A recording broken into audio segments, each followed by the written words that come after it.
Assalamualaikum anak-anak kelas 6, apa kabarnya? Semoga anak-anak senantiasa ada dalam keadaan sehat dan dilindungi oleh Allah.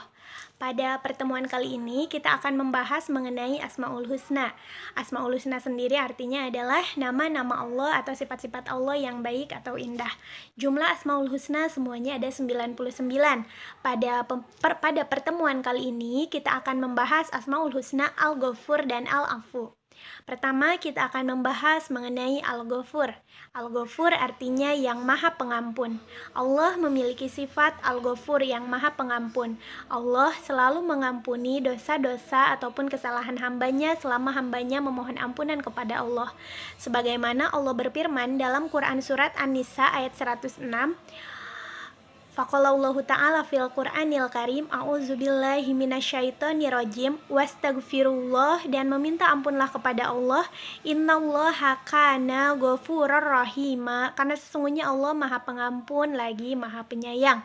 Sudah jelas dalam ayat tersebut diterangkan bahwa Allah ini memiliki sifat maha pengampun. Al-Ghafur sendiri dalam Al-Quran terdapat sebanyak 99 kali kata Al-Ghafur di dalam Al-Quran. Ini sudah jelas bahwa ketika kita mempunyai kesalahan, ketika kita mempunyai dosa, selama kita betul-betul memohon ampun kepada Allah, maka Allah akan mengampuninya. Asalkan kita betul-betul memohon ampunannya kepada Allah.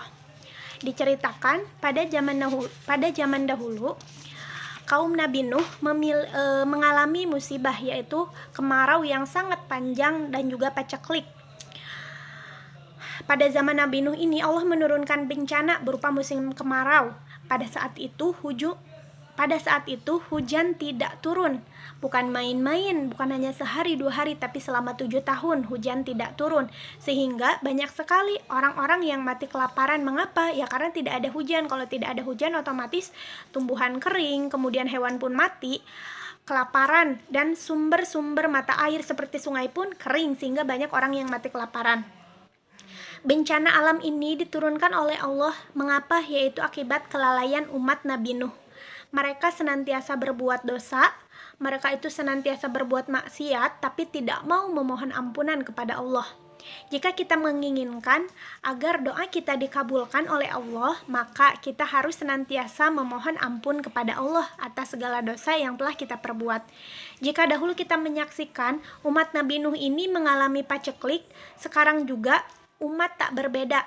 Akibat banyaknya dosa, akibat banyaknya kelalaian yang kita perbuat, Allah menurunkan bencana muncul di mana-mana seperti banjir, gempa bumi, ataupun tsunami, gunung meletus, dan musibah-musibah lainnya. Itu sebetulnya jika kita berpikir, bisa jadi itu akibat dari dosa-dosa atau kelalaian-kelalaian yang diperbuat oleh kita sebagai makhluk Allah. Pada zaman waktu itu, kaum Nabi Nuh pun sama ya. Mereka, mengapa Allah menurunkan musibah seperti itu? Itu akibat karena kelalaian yang mereka perbuat, perbuatan-perbuatan dosa yang mereka perbuat tanpa mereka memohon ampun kepada Allah.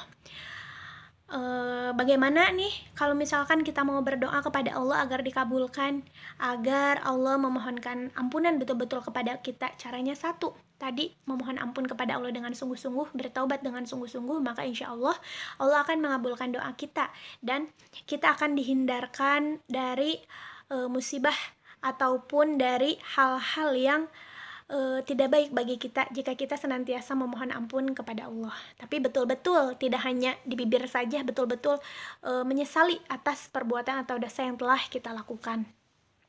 Tentunya sebagai manusia, sebagai makhluk Allah, kita pasti pernah melakukan kesalahan, sering melakukan dosa dan sebagainya.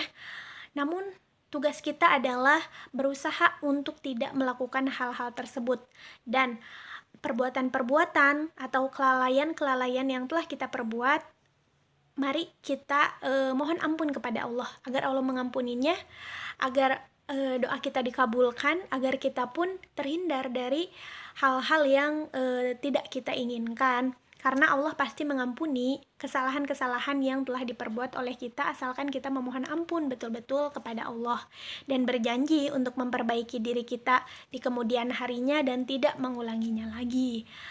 Perlu diingat, Allah ini memiliki sifat Al-Ghafur, yaitu Maha Pengampun. sehingga kasih sayang Allah akan selalu tercurah limpahkan, akan selalu diberikan kepada makhluknya. Salah satunya kita sebagai manusia. Yang selanjutnya adalah al-afu. Jika Allah ini maha pengampun, Allah juga al-afu. Yaitu apa al-afu? Al-afu ini adalah yang maha pemaaf. Selain Allah mengampuni dosa kita, Allah pun memaafkan perbuatan-perbuatan atau kelalaian yang dilakukan oleh kita sebagai manusia.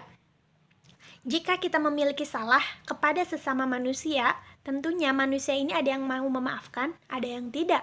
Sedangkan Allah pasti akan selalu memaafkan jika kita memohon untuk dimaafkan kepada Allah. Dengan syarat apa? Satu, sungguh-sungguh. Allah ini maha tahu mana orang yang betul-betul meminta maaf, orang yang betul-betul ingin dimaafkan oleh Allah, dan orang yang hanya main-main. Sehingga ketika kita ingin dimaafkan, ketika kita meminta maafnya Allah, harus betul-betul, harus sungguh-sungguh, karena Allah pasti memaafkan dosa kita, asalkan jangan diulang lagi, karena bukan seperti itu.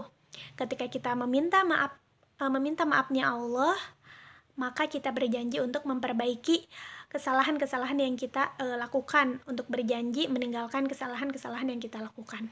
Kembali lagi, jika manusia bisa saja tidak memaafkan, tidak dengan Allah. Allah akan selalu memaafkan selama kita betul-betul meminta maafnya Allah.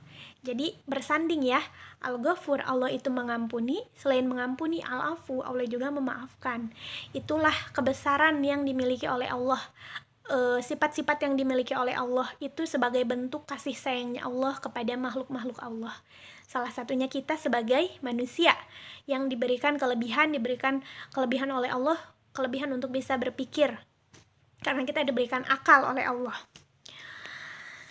Allah Subhanahu wa Ta'ala memiliki sifat al-afu, yaitu maha pemaaf kepada hambanya. Oleh karena itu, siapa yang suka membaca ya afu sebelum berdoa setiap malam, maka Allah akan memaafkan kesalahannya dan diberi jalan berakhlak dan budi pekerti yang terpuji. Maksudnya gini, ketika kita meminta maaf kepada Allah, kita panjatkan Asmaul Husna, ya afu, mohon maafkan kesalahan-kesalahan saya, ya afu, ya Ghafur, ampuni saya, ya afu, maafkan saya.